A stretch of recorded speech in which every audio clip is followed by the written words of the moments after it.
Magandang araw mga kamami. Halik kayo at samahan niyo ako magluto ng fried crispy talong. Madali lang din ito lutuin para sa ating mga mami. Pwede ito pang snack at pang ulam na din, kapalit ng fried chicken. Masarap ito guys.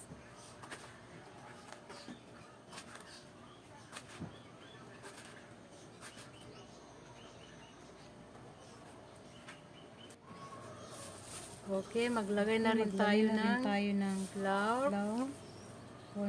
cornstarch. Pwede ito mga Pwede tatlo, apat na kutsara, tatlo hanggang 5. Tapos, maglagay rin Depende tayo sa ng dami ng turmeric powder, lutuin. Maglagay na rin ng turmeric powder pangpakulay, para pangpakulay at siyempre, hindi saka mawala pangpalasa yung na din. pangpasarap, pangpalasa, seasoning, Kaunting asin, saka tubig. tubig.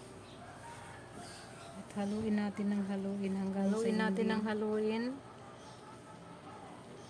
lumapot. Hindi masyadong malapot at hindi naman masyadong matubig para maganda yung pagdikit niya sa talong.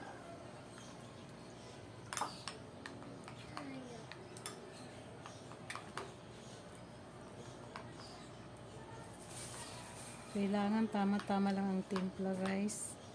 Hindi siya masyadong Okay na malapot yan. at hindi Okay na naman yan siya guys. masyadong matubig. Ganitong timpla. Para maganda yung pagpadikit niya sa talong. At ito Tapos na maglagay na rin na ako ng ng breadcrumbs. Yung pangpa-crispy niya.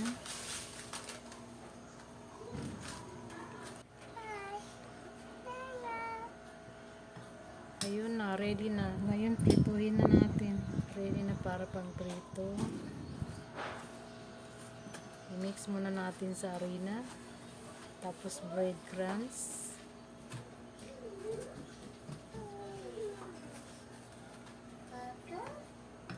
Hi, son!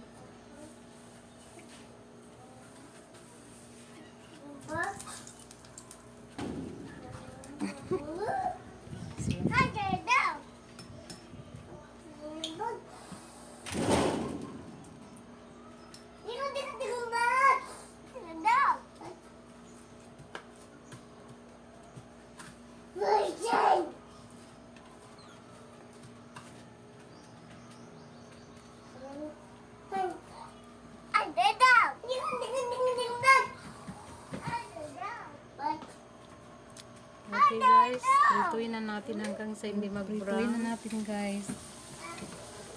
Hanggang sa hindi mag-brown.